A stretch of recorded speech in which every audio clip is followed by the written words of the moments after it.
55 teams to go on my road to predict all 131 teams this college football offseason. We're moving on, continuing with the American Athletic Conference, moving on to the East Carolina Pirates. And this is a team that I feel like if you want to look for an American Athletic sleeper, I think Tulane is up there. But I also feel like East Carolina can get up there as well. Now, there are a couple problems with that, and I'll talk about that in a little bit. But this is an East Carolina team that was pretty solid last year, would have played in a bowl game if it hadn't been canceled due to COVID complications. This is an East Carolina team that I really like, frankly, coming into 2022. I think they have a lot of nice pieces, a lot of guys I like there. So can East Carolina be the surprise team of the American Athletic in 2022? Or will the Pirates end up sinking their own ship? What's up, Tailgaters? My name is Tailgate Nate, and welcome to my channel. I'm predicting all 131 teams this college football offseason, which means I'm doing your favorite team. So go ahead and hit the subscribe button, ring the bell, so you know when your favorite team gets uploaded. And for fans of the East Carolina Pirates out there, you guys are going to know this team a lot more than I will. So if you feel like I missed something, you want to add something, anything of the sort, leave that in the comment section down below, and I'll be happy to read with what you guys have to say. So let's talk about East Carolina in 2022. This is my 6th ranked team in the American Athletic coming into the 2022 college football season.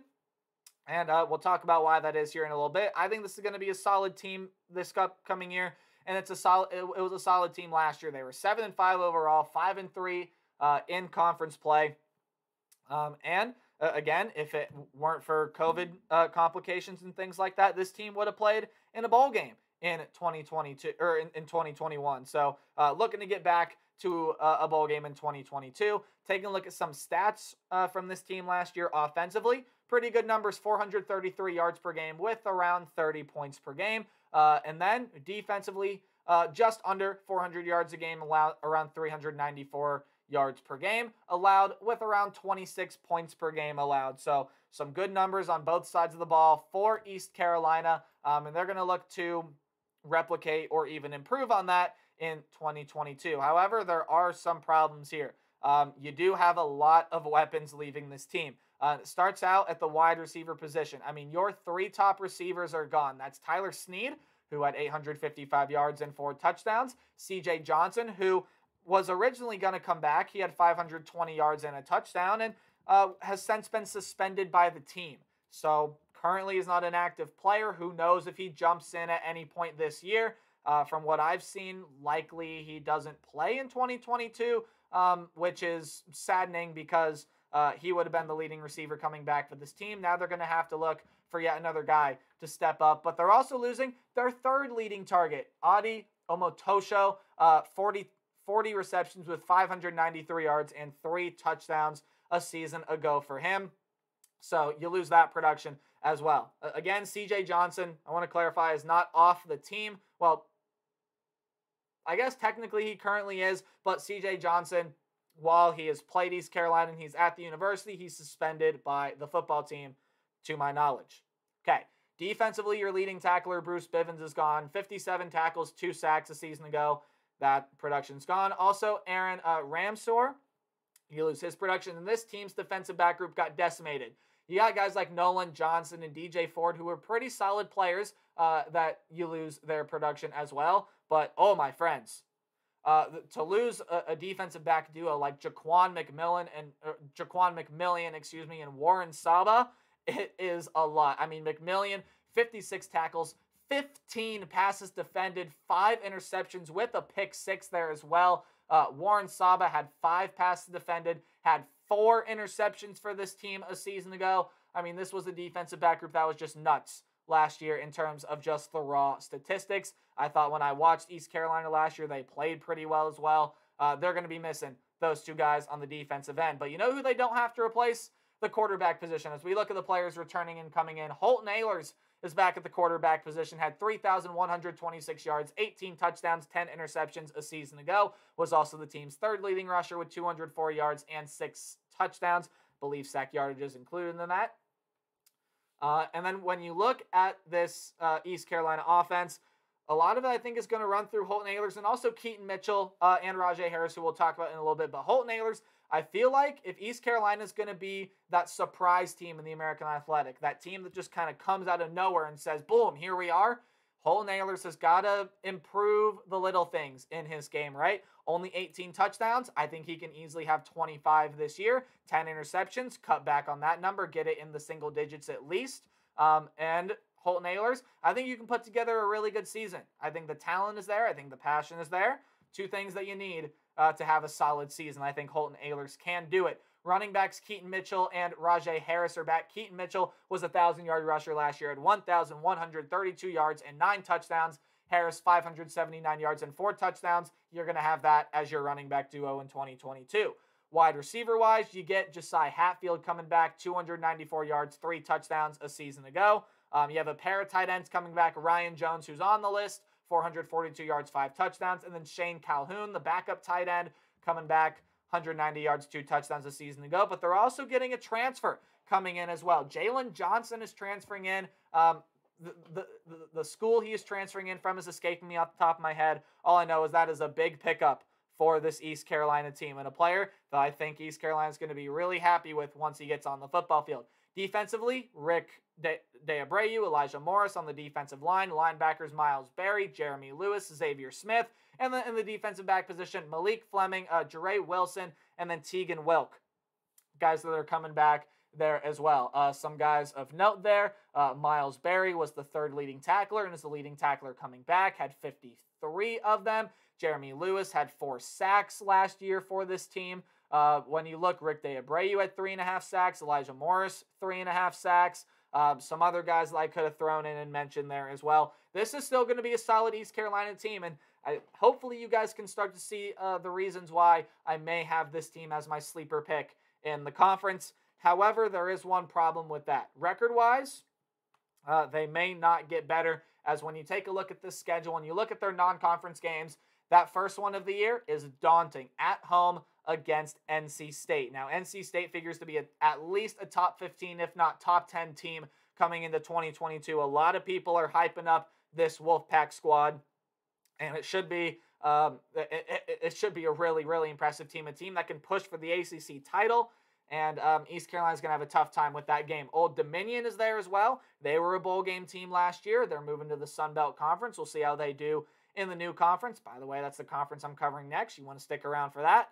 Love talking about the Sun Belt. Campbell, a home game there as well. And then you got to go down the line a little bit to find their last non-conference game, a date with BYU in Provo. Ooh, man, that is a tough game there to play as well. BYU, one of the top teams in returning production.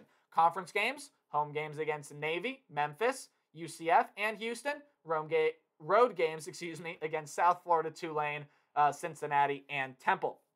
So, doing a little bit more of a deep dive on this schedule. Again, NC State has a lot coming back for it. Yes, they're losing that running back duo. Yes, they're losing their best wide receiver. But this defense can be top 10, if not top 5 in the entire nation. I mean, that defense is something. They could have the best group of linebackers in the entire nation when you throw Peyton Wilson coming back in there as well. North Carolina State, NC State, however you call them, is going to be a tough team to play in 2022. On the road at BYU, same thing. Look, man, BYU was a team last year that not a lot of people expected to be great. They were one of the latter teams in returning production. This year, they're one of the top teams, and they're coming off a double-digit win year. That's going to be a hard place to play on the road in Provo. When you take a look at the rest of this schedule here, when you take a look at their conference schedule, and then you also have at home against Old Dominion, a bowl team from last year. Can't take them lightly. When you take a look at the rest of the schedule here, I mean, there are some tricky games here. Of course, you have to play Cincinnati, Houston. You got to play them in back-to-back weeks. Very well could end up being your conference championship game in the American Athletic yet again. So watch out for those two opponents. Same thing with UCF. I know they're losing Dylan Gabriel, Jalen Robinson, some other nice talent. Still going to be a good football team in 2022. And then there are just some tricky games on the schedule. I mean, at home against Memphis. Who knows who's going to be the favorite there? On the road against Tulane. Tulane had an abysmal year last year. They're going to get better. I have that team making a bowl game. If you want to, go watch my Tulane video, got uploaded yesterday. On the road against Temple can even be a little bit of a tricky game for this East Carolina Pirates team. I don't do game-by-game predictions. I do a more percentage-based outlook. Tell me predict a team's record. So if the game is in red, I just don't see you winning the game. If the game is in orange, I still don't see you winning, but it is college football, and upsets can happen. Yellow, your 50-50 high upset potential games. Games in yellow-green are games that you should win, but you got to watch out for teams on the other side of the ball. And games in green, I have you winning. So games in green, the Campbell game, probably should be able to win that. An FCS level team, not necessarily one of the better FCS level teams, should be able to win there. I do believe they're going to be able to get the win against Old Dominion, although could be a fairly interesting game to watch depending on how Old Dominion is going to look in 2022. Navy, South Florida, Temple, some games in conference play that I do like East Carolina to win more than likely, but you got to watch out for them, especially those two games on the road. South Florida has made some improvements. Temple, while they're losing some, has still made some improvements to that team. Those two teams, again, watch out going for them to play on the road. When you look at games in orange, there are a lot of them. That UCF game, you could probably end up putting in yellow there as well. I'm not going to argue with you if that game is in yellow, but overall, when you look at the other games in orange, I mean, they're just going to be hard games for East Carolina to win. I mean, NC State, again, that's probably the best team that this East Carolina team is going to play all year. That's not going to be an easy game at all. In fact, I think their odds of pulling out that upset are slim, are very, very slim. Same thing when they go on the road to play BYU in Provo. Now, it depends on how BYU does this year, because BYU, a team that the wheels can fall off the bus on, much like any team in America, but this BYU team projects to be one of the better teams in America this year and a sneaky contender to push for a spot in the college football playoff. So got to watch out for BYU and Provo. Cincinnati, Houston, the two conference finalists in the conference championship game a season ago. Those are going to be hard games there as well. I only have a couple 50-50 games. Like I said, UCF could end up being another 50-50 game on the schedule, but Tulane and Memphis are my two other 50-50 games. I mean, Tulane on the road, pick your poison with that one. I think Tulane is going to improve. You might be inclined to pick Tulane. If you don't think Tulane's going to improve, you might be inclined to pick East Carolina. It's just kind of how you figure out about Tulane. I do think this East Carolina team is going to be pretty solid. And then at home against Memphis there as well. Another game where Memphis might end up being the favorite. Who knows? We'll see what happens on October 15th. But this is an East Carolina team that can win that game. Memphis is losing a lot from last year, including their best wide receiver and one of the best wide receivers in the entire nation a season ago. When I look at this East Carolina team, I see a lot of good players. Keaton Mitchell is one of my favorite running backs in the entire nation. I do like the play of these defensive backs, even without McMillian and Saba, who by far were their two best defensive backs a year ago. But they're losing a lot of talent on the wide receiver end, and this schedule is tough. I do think Holt Naylors is probably going to have a pretty good year. I think Keaton Mitchell can reach 1,000 yards yet again. But I see this team taking a step back record-wise. I know I've said I feel like this team can be a surprise in the American Athletic before, but my thoughts are not always my predictions. So my prediction for this team is 6-6. It's just a tough schedule. I mean, when you look at the this team lost 2 non-conference games last year and still went 7-5, 5-3 in conference. But it's not going to be as easy to find 5 wins in conference as it may have been a season ago.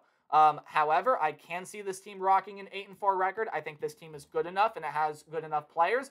And for the most part, I think the schedule can set up pretty well. I mean, you do get Houston at home. You do get UCF at home.